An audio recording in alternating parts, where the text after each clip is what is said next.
Das ist gekommen.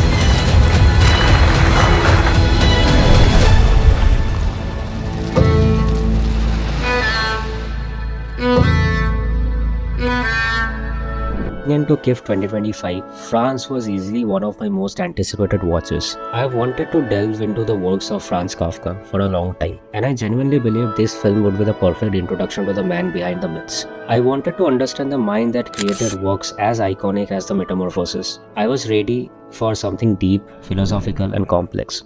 But truth be told, I walked out of the theater severely disappointed. Being Poland's official entry to the Oscars, this was a very disappointing film. I was not familiar with Agnieszka Holland's previous works, but I know she is an Academy-nominated director who has also won the Berlin Film Festival and Venice Film Festival before. Now, before I get into why it didn't work for me, I have to give credit where it's due. In terms of pure visual language, this film is honestly outstanding. The director makes choices here that are genuinely bold. There are sequences in here that utilize such innovative camera tricks and perspectives. It almost feels like a new, never-seen-before method of visualizing cinema. If you are a student of cinematography or editing, there is genuinely a lot to admire and study here. The atmosphere is disorienting and stylish, and on a technical level, it successfully captures the vibe of a Kafkaesque nightmare. The one part of the story I liked is the present-day juxtapositions.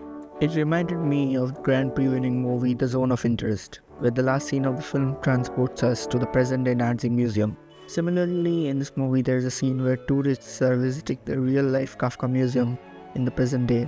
People are visiting a restaurant, and modern-day consumerism has been mocked upon by showing things like Kafka burger, Kafka merchandise, and how it really compared nothing to what Kafka's work really meant, which was against this form of consumerism. However, a vibe is not a story, and this is where the film completely loses me.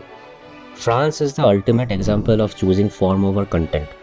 It is so obsessed with looking unique that it forgets to be human.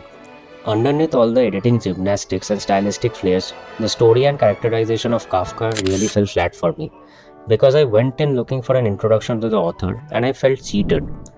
The film treats Kafka more like a prop for its visual experiment rather than a living, breathing person with motivations and fears. Film creates a distance between the audience and the protagonist. You spend 2 hours watching things happen to Kafka, but you never really feel like you are with him. I will even say that after the credits roll, I as an audience didn't really feel like I know now more about Kafka than when I walked into the theater. The narrative lacks an emotional anchor. It relies so heavily on its aesthetics that when you strip away the film's innovative visuals, there is very little substance left to hold the film together. This film is not about Kafka. This film tells a story which is so abrupt and so abstract that it forgets to say what it's trying to. I don't know what the film is trying to say. It's not clear. Maybe the director was not clear too. Overall, France is a pretty frustrating watch. It is a film that I respect for its technical audacity, but I really cannot say that I enjoyed it. If you're looking for a showreel of experimental visual techniques, you might get a kick out of this. But if you're like me and you wanted a compelling character study of one of the literature's most complex figures, you are going to leave the theater empty-handed. It's a beautiful shell, but it's hollow inside.